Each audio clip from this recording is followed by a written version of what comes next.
Everybody has it within themselves to be happy. I know if you're listening and you're like, no, not me, I feel too sad. I promise you, you do have it within yourself. You're stronger than you think. You've been through all the worst days in your life so far. So there's no reason why you can't continue to do that. This week's guest on Mad World has lit up our TV screens since 2014, when we first got a glimpse of her in her family's living room on Channel 4's Gogglebox. Since then, her infectious charm has meant she's appeared on a whole host of shows, but being in the public eye hasn't always been easy on her mental health, with her sadly having to deal with the trolling that so often comes with being in the spotlight. This Mental Health Awareness Week, she's been announced as an ambassador for the Samaritans, an organisation that helped her when she felt she had nowhere else to go. And I'm so proud of her for using her experience to help others. Let's welcome to Mad World, Scarlett Moffatt. Scarlett, welcome to Mad World. What a wonderful world to be in. Oh, well, it's the only world to be in, isn't it, if we're all truthful?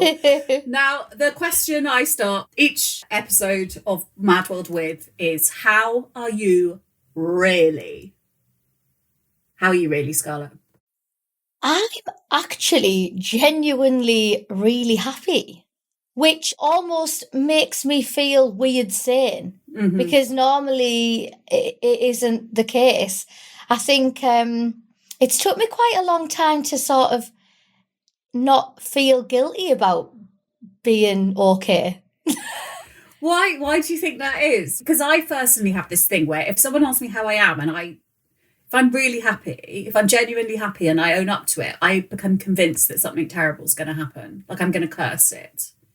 Yes, so this is why. So I love Mad Girl so much, your book, because I really, really related to it, because even as a kid, I would often get myself really worked up and think, right, if I walk up every step by 2 and it's an even number at the end, it's going to be a good day. Yeah. And I still sort of have that. So manifestation for me is a nightmare, because I think, no, if I wish that it comes true, then it's probably not, and then something bad's going to happen. And so yeah, it feels weird saying I'm just really happy. I'm almost always on edge of waiting for something bad to happen. Oh, bless which you. Sounds bad, but no, I think there's going to be a lot of people listening who will relate to that. You know, it's so fascinating that having grown up and thought my whole life that I was so weird because I'd have to say like a phrase to keep my family alive, and that if I didn't walk in a certain way, or if I dropped something on the floor and then I didn't pick it up in a certain way,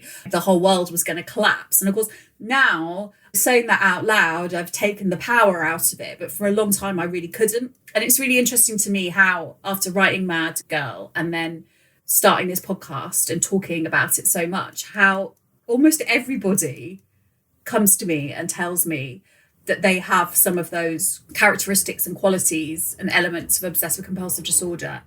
And you realise, and I guess that's why I started this podcast and why I do everything I do, is because you realise how normal it is to feel weird, you know, and it's why conversations like this are great. And we're speaking on the first day of Mental Health Awareness Week 2021. But Scarlett, I've wanted to get you on for ages anyway, and our diaries, that makes us sound like so Hollywood, doesn't it? Our diaries. We sound so fancy, don't we? Huh? Yeah. Oh, well, my people were talking to your people. But this is the perfect moment, because today you have been announced as an ambassador for the Samaritans. Yes, which I mean, I'm probably just going to spend the whole day crying, because I'm so happy, because it just feels like I've went full circle. Like, I can't believe that I am now an ambassador for the charity that helped me. Mm-hmm. Like, if someone was to say 4.5 years ago, oh, you would be helping other people, I don't think I would have felt like I had the strength. But I went through a bad time about 4.5 years ago, and I'm always the jolly one of the family, so I didn't want to burden anyone. I felt like if I spoke to my mum and dad about feeling sad, then that would make them sad, then I'd feel more guilty. And also I just went through a wonderful time where I'd won I'm a Celebrity, Get Me Out of Here, and I was getting really cool roles on the TV. So I felt like I didn't have a right to be sad. I thought, I can't tell anyone I'm sad because on the outside looking in, everyone thought I was living my best life. So yeah, I remember the first day that I called Samaritans. I mean, I must have rang about 20 times and hung up quickly because I felt really anxious. And then, yeah, spoke to this wonderful woman. And it was the first time in about 2 weeks that I'd slept properly. And I was like, wow, that really helped because I slept that night after I'd offloaded. It was like a little voice of hope and reassurance that there was light at the end of the tunnel. And I remember ringing them the next morning as soon as I woke up, which gave me the courage to like speak to my family and friends and my GP.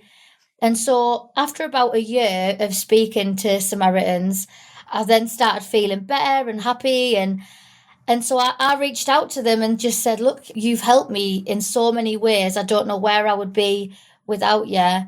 Can I please do something to help you? And then this relationship with Samaritans started. And yeah, then the ambassador role came up. And I hope that people can see that there really is light at the end of the tunnel, that it can come full circle. And yeah, before you know it, you can be helping other people, because I know myself, when you've felt sad like this, you don't want anyone else to ever feel the same way as you. So I just really hope that it helps people. So let's, if you don't mind, because I know it can be really hard talking about this stuff again, and from personal experience, having to bring it up, it can also, you can sort of feel weirdly disassociated from it. But Yeah. if it's okay, can we talk a bit about how you felt 4.5 years ago? I always feel weird asking why were you sad? Because sometimes there isn't a reason. Sometimes people are just sad. But can you sort of talk through how you felt, how it manifested itself, and what was going on in your life at the time?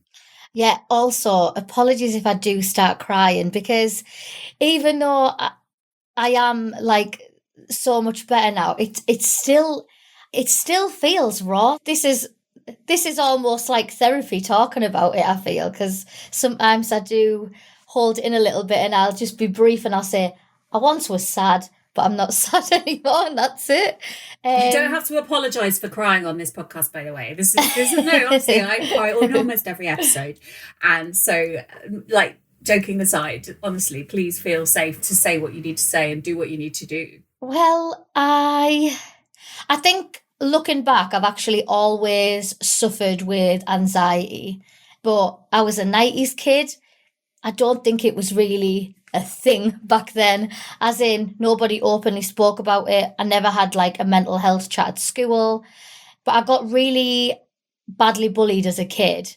I smashed my front teeth in a bike accident when I was about 11. And the trauma from that, I got Bell's palsy. So I wasn't the best looking kid in the school. When I look back on photos now, I'm like, right, okay, I can sort of see why I was an easy target. And I think from there stems sort of like a deep rooted issue with self confidence. And I did dancing growing up, and my weight would fluctuate. I would be super into fitness and sort of associated fitness at the time with like not eating a lot. Mm-hmm. And then I'd sort of just give up on that and then would eat too much. There was sort of no in between for us, and I think that's always sort of been in the back of my mind. So I was quite a vulnerable person anyway. So then when I started doing Gogglebox, which came from doing a favour to a friend, I was sort of catapulted into this world where for a while I hadn't been subject to bullying, and then all of a sudden I was, because trolling became a thing. And when I did the jungle, which was honestly one of the greatest times of my life, and then I finally felt accepted because I'd won this huge show, which meant people loved me for me and all of my weirdness. But I just wasn't prepared for the opinions of people. Mm-hmm. I was only like 24. Yeah, and it was just really hard. I remember getting the NTA gig where I was presenting backstage, and I remember checking my phone, and I was on like the Daily Mail's, basically what I was wearing, slated. So that quickly. So you'd literally been on the red carpet or whatever it is, and then immediately the feedback is there and it's not nice. Yeah, I was like, because I mean, I'd never been to a red carpet event, in all fairness, and I did just wear a little suit from Topshop, but I absolutely loved it, and I felt like $1,000,000. My dad was my date on the red carpet, and I remember him strutting down in his little tux, and honestly, I felt the bee's knees. Like, I felt so fancy. But listen, doesn't matter what you wear. You could turn up in a bin bag if you wanted. Do you know what I mean? Like, you have a right to wear whatever you want. And God, just it makes me so angry. Anyway, carry on. Sorry, darling. That's okay. It makes me angry too because it's still happening. Yeah, so I remember that sort of took the shine away because it was my first ever presenting role, but all people seemed to care about was my little pink suit that I was wearing. And then I kept getting loads of hate about my nose, which is going to sound ridiculous because people will be like, well, it's just a nose. When I tell you, my nose was literally the only thing that I ever liked about myself. It was the one thing that I always would think, do you know, I'm obsessed with Disney princesses. And my dad always was like, oh, you've got a cute little Disney princess nose. And it was something that whenever I looked in the mirror, I'd always like about myself. And all of a sudden I started getting trolled and loads of articles started saying, rhinoplasty surgeons say Scarlett's gone too far. You know, she's going the same way as Michael Jackson. She's had too much surgery. And I just remember thinking, this is the nose that I was born with. And so even if I had had surgery, like, that would have been my choice anyway. But I was like, this is my actual nose on my face. And I remember I was meant to do a bit of telly and I couldn't do it. And I remember spending the whole day that I was meant to be filming, Googling and researching, trying to get surgery to make my nose bigger because it was just constant hate all the time. And I remember calling my friend Emma Royd, who's a drag queen, and ringing Emma and saying, how can I contour my nose to look bigger? And I remember her showing me like how to make my nose look like, and all the time I didn't want to leave the house because, you know, like, I'd get popped and it was awful. I was living down London by myself, trying to sort of pursue this TV career. And I just felt so isolated. And at the time, I felt like I didn't quite fit in anywhere. I felt like I didn't fit in with my old friends at home because all of a sudden I wasn't doing a 9 till 5 and I was doing really, really wonderful things that, you know, I didn't even dare say, oh, I've had a good day. I don't know, met Tom Hardy today because I didn't want to look like I was bragging. But then I didn't really have any friends in London. So I just sort of I felt like I existed for a while. I felt really sad. I thought, wow, this is an absolute dream and it's turning into a nightmare. And I just didn't dare tell any of my family and friends because they just thought I was so happy. And they were so happy that I was. And for me, like, a really sort of the weeks leading up to when I called Samaritans was my nanny, my little nan, called me because there was some awful stuff in the paper and online, and she'd made the mistake of reading the comments. I think she thought it was like Facebook. Mm-hmm. She didn't realise that you never read the comments. And she rang me crying. And like, she's my nan, and I just felt out, and like, I just remember pretending like, oh, it's fine, don't worry about it. But really, I just wanted to be like, oh, Nanny, this is awful. I just want to come home and I just want to disappear for a while and until it all blows over. And I pretended that I was at work for about a week and I just didn't come out my house. I just was like, I don't know what to do.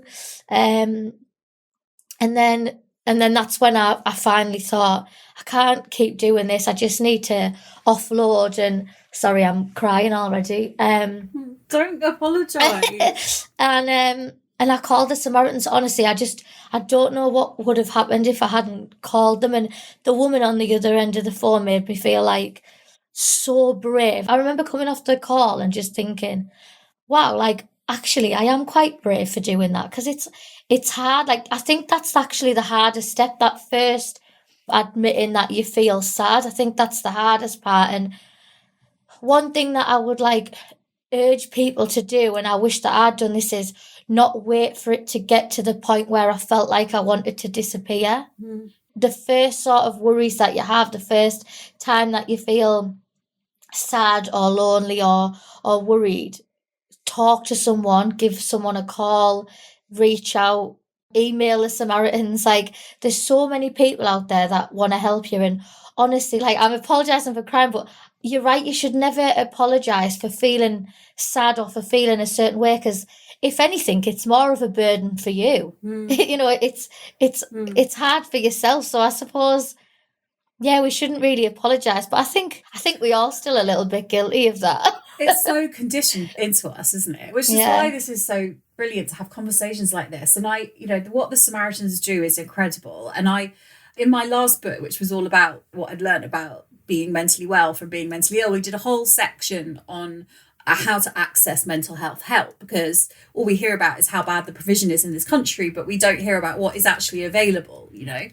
And of course, the Samaritans are one of the things that are available. But I really wanted to go behind the mystery of what calling the Samaritans is like, because of course you mentioned calling multiple times and hanging up, feeling anxious and nervous. So This is amazing to hear. Can you talk through, you know, for anyone listening now who is struggling and thinks they need to make that call, what is it like?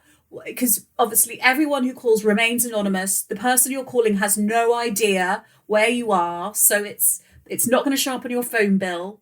So there's all of that to kind of say. But tell me as well what a kind of comfort it is and what to expect when you call.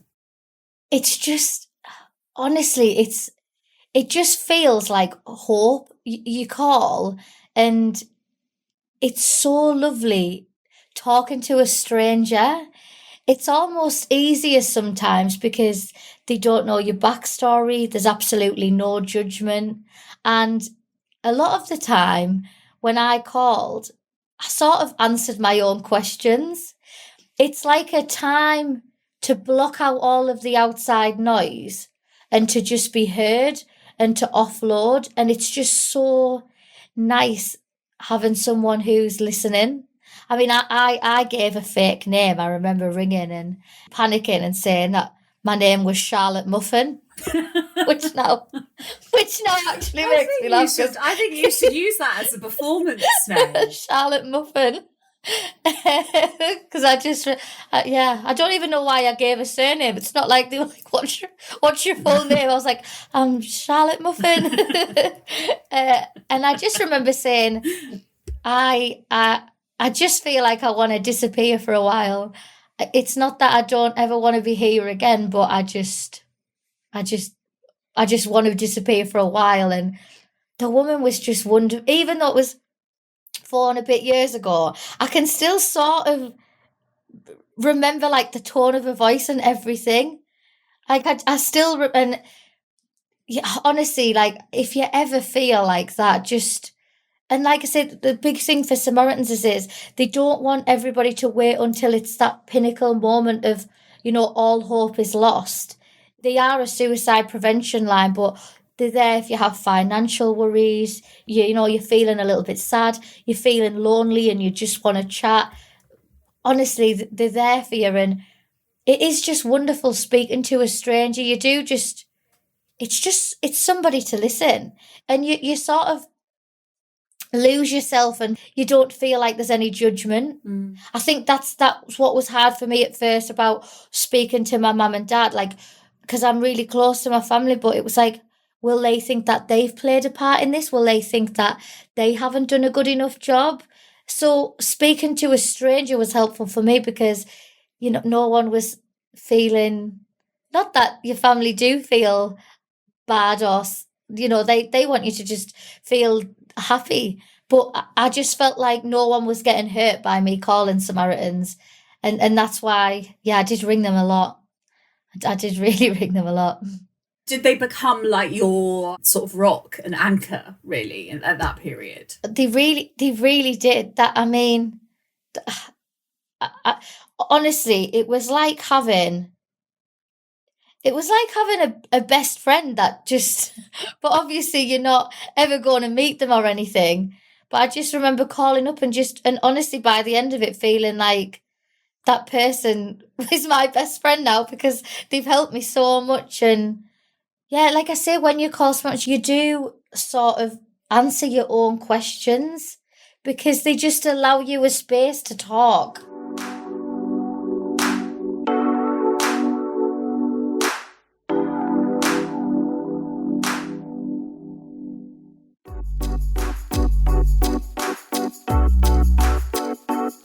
So the key thing to remember about the Samaritans, I guess, is that they're not there to offer advice or anything like that, but they listen and, like you say, allows process. And they can also signpost you to different services, can't they, that you might need?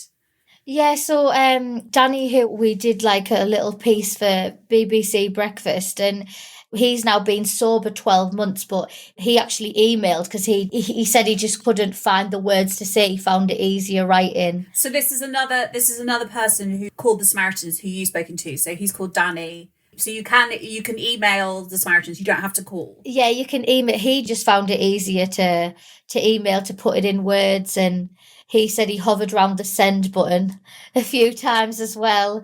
But yeah, they helped him find the help that he needed to get sober, and yeah, he's been sober for 12 months, and he's wonderful. Yeah, it's so amazing. And another one of my now friends who I speak to like daily on Instagram is a woman called Lisa, and she is a volunteer for Samaritans now, and she actually had a really bad stammer, and she doesn't mind me sharing a story. I asked her this, and she had a really bad divorce, and her little one was about 9 at the time, and her and her daughter went on a bus, and she couldn't get the words out to say where she wanted a bus ticket to, and she remembers a couple of people in the line laughing and the bus driver telling her to get off.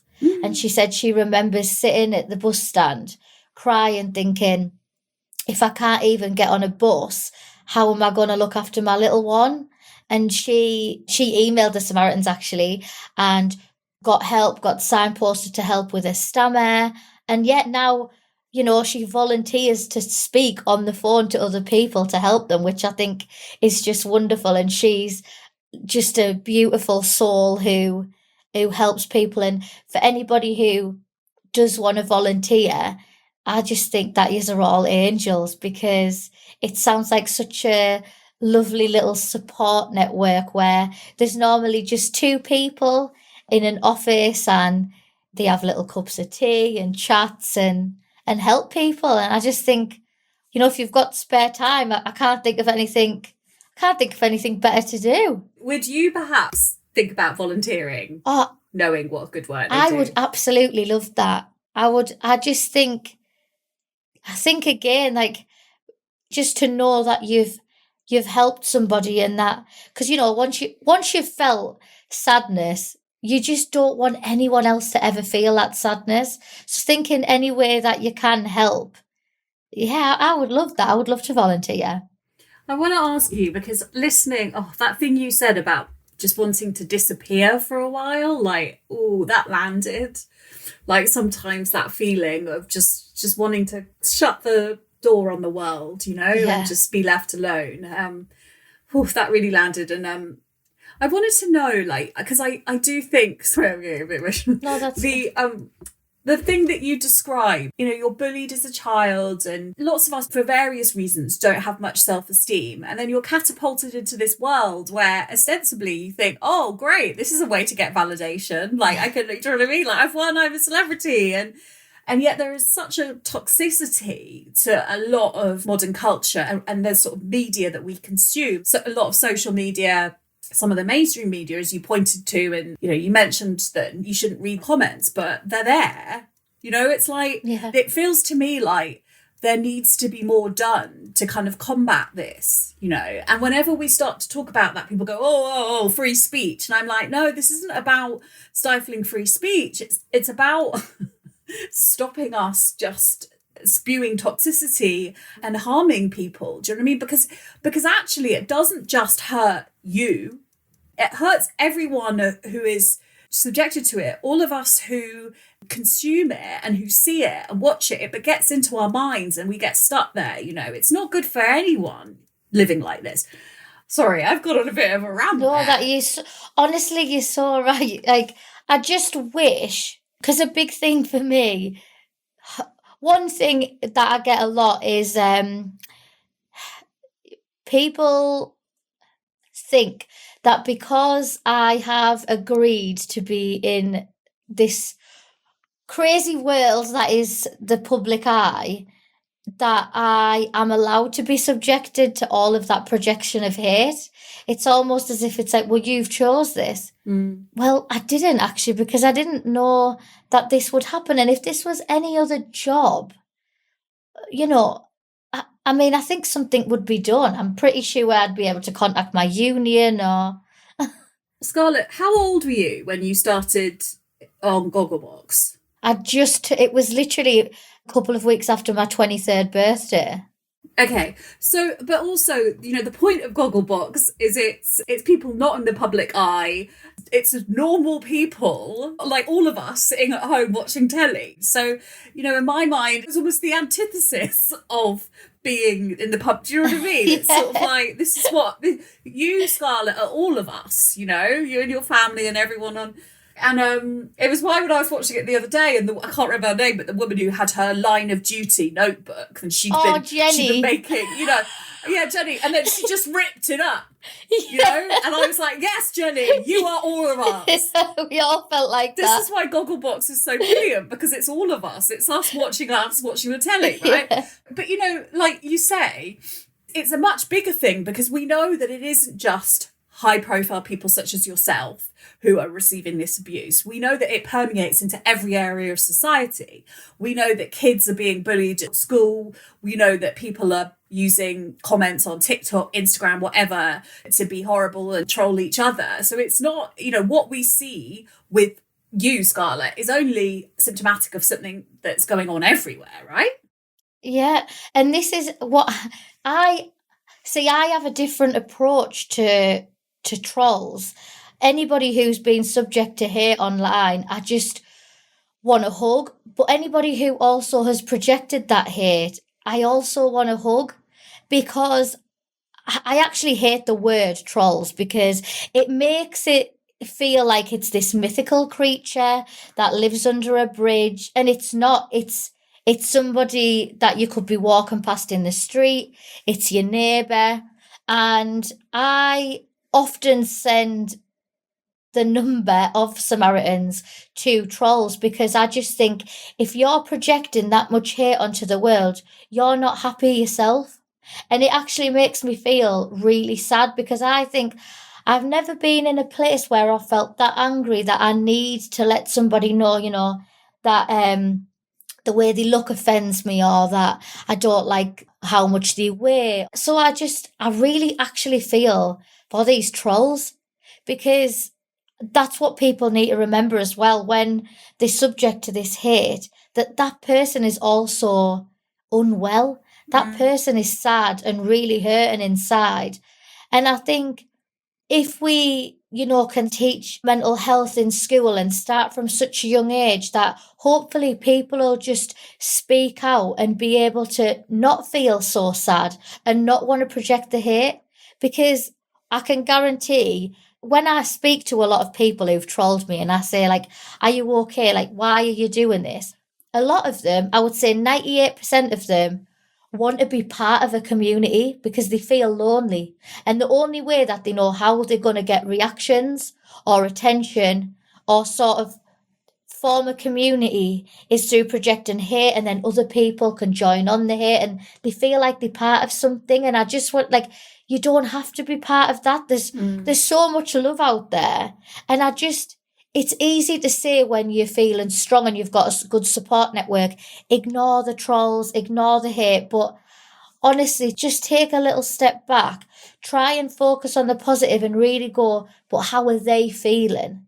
Don't let them upset you because also they're feeling a certain way. Yeah. I just honestly, I just wish I could set up like a little troll program and be like, come and join my club. You don't have to be a troll. We can spread You love. should. Well, let's do it. Let's do Scarlett, let's it. do it. Let's start. A little troll Let's club. start. Right, okay, everyone. People that think that they want to be trolls, they should come and be with us Yes. and be, I don't know, they might need some work. We might need to work Yeah, on this. we'll work on it. We'll think about it. We'll come up with a good motto. But we can all be in the, come out from under the bridge. Yes. Come and stand on the bridge with us. We can all be together. We can call them polishers because my dad always says bullies are like sandpaper. The more they wear you down, the more polished you become. So they can be polishers. I love it. Oh, I love you. I love your dad. Now listen. Thanks, I love you What too. I want to know is, how do you protect your mental health now? 4.5 years on, after that call to the Samaritans, what are the daily things you do to keep yourself well as we can be? Because we know that life is life and it's throws stuff at us and we have to deal with it. Well, I've actually took a leaf out of your book, and a big thing for me at the minute is walking. I know you actually. I haven't got to the running point yet. If anything, it's a slow jog. Wow, that's what I am. I'm absolutely loving walking. Will you come and do some work with mental health mates as well, which is my walking group for mental health? Yes. I'll get in touch with you after. On Instagram, I've seen them. They're wonderful. But walking is even in the rain, I just feel like when you get outside and you can take a deep breath of fresh air, and sometimes if I start to feel a bit like anxious and I start overthinking, I've got a little chihuahua called Bonnie, and I'll be like, come on, Bonnie, and I'll think I'll just go for a 5-minute walk, and then all of a sudden it's been an hour. Yeah. Because I just love it. And actually, Samaritans are doing this great campaign in June called Samaritans, where for the whole of June you can either walk a marathon like over the whole of the month, or you could do 5 marathons if you want. It's up to you. How many are you fancy you doing, Scarlett? I think I'll walk one. I'll come and do a bit with you. Thank you. I would love that. I just think it's a nice way to. Well, it does help clear your head, but it's a good way for them as well to raise money, because obviously because of COVID, like every charity suffered because all of the campaigning's just stopped. Oh, so sad. But yeah, I definitely would say I go for walks. I force myself, which is, you're going to be like, this sounds strange, but I force myself to call my friends. No, because it doesn't sound weirdly, strange. I've found that the thing that makes me happiest is being around loved ones. So for some strange reason, my brain, when I'm feeling really sad, hits the self-destruct button and goes, I know what'll help. Not speaking to anyone. Yeah. Don't speak to anyone. Make yourself even sadder. So now, because I got CBT, cognitive behavioural therapy, which is wonderful. It's a great way to help like reprogram your brain. And so now, as soon as I get those thoughts, I call my friends, I FaceTime them, and we have a little cup of tea over FaceTime, or I send a text, because I think otherwise, the longer I leave it, that becomes then a pattern of sort of isolation, which I've broke now. Not saying that I'm perfect and that I don't ever have bad days, because, I mean, of course I do, life happens, but I've definitely got better coping mechanisms. And that's the thing, like everybody has it within themselves to be happy. I promise you, I know if you're listening and you're like, no, not me, I feel too sad. I promise you, like you do have it within yourself and you deserve it. Like you're so wonderful. You are enough. You're stronger than you think. You've been through all the worst days in your life so far. So there's no reason why you can't continue to do that. And I just don't want anyone to feel sad anymore. Oh, Scarlett. I just really don't. Scarlett, that's so beautiful. And I kind of feel like that's a great way to end. Like that's the thing I want to pull out. And I guess if you do feel sad, you can contact the Samaritans by calling 116 123. That's 116 123, and it's free and it won't show up on your bill and it's completely confidential. Or you can write them an email to joe@samaritans.org. That's joe@samaritans.org. And they will respond within 24 hours. Again, it's all confidential. It's fantastic. And the website is samaritans.org. Scarlett, you are a legend. Thank you. So are you. It's been so nice chatting to you. You are a joy. And I'm so sorry you went through that period, but I'm so glad that, as you say, it's an extraordinarily brave thing to do, to pick up the phone and tell someone how you're feeling and open yourself up to that. It really, and that's the start. That's the beginning of everything else, isn't it? That's the hardest step. Sort of plain sailing from there, because you realise that there's light at the end of the tunnel. I just hope that people can see, like, that they're not alone, because that's what I love about your books. Whenever I read your books, it just made me feel like all of my thoughts were validated and that I wasn't by myself. So thank you, honestly, because your book really, really helped, honestly. Well, thank you. That's why really I wrote did. them, because like I want to meet other people like me and you're like me, and then I realise I'm not mad, or I am mad, and that's okay, but I'm not bad. Yeah? Yes. Okay? That's what, it's okay to be mad. Join us in our mad world on our bridge. Arms out for the polishers. Oh, there's all sorts of metaphors I'm speaking in now. Scarlett, thank you so much for coming on Mad World. It's been a pleasure. Oh, thank you. Before you go, please follow Mad World on your podcast app to make sure you never miss an episode. And if you feel like it, leave us a rating and a review. I love to read what you think about the shows and also see your guest suggestions. Mad World is all about helping our listeners, and I love hearing from you. The Telegraph also let me loose in column form, so if you'd like to hear even more from me, head to telegraph.co.uk/madworld and you can get your first 30 days access to the website completely free. If you've been affected by anything we've talked about in our podcast today, the following organisations offer free and confidential support over the phone. The Samaritans can be reached 24 hours a day, 7 days a week on 116 123. Or you can contact the mental health charity Mind for advice on a range of mental health issues. Their phone number is 0300 123 3393. That's 0300 123 3393. They're accessible 9 a.m. to 5 p.m, Monday to Friday, excluding bank holidays. There's also Young Minds, who provide support if you're a parent or a carer worried about a child's welfare. They're on 0808 802 5544. That's 0808 802 5544. If you prefer tech support, Shout is a 24/7 UK crisis tech service available for times when people feel they need immediate support. By texting Shout to 85258, you will be put in touch with a trained crisis volunteer who will chat to you via text. And importantly, please remember this: you are not alone.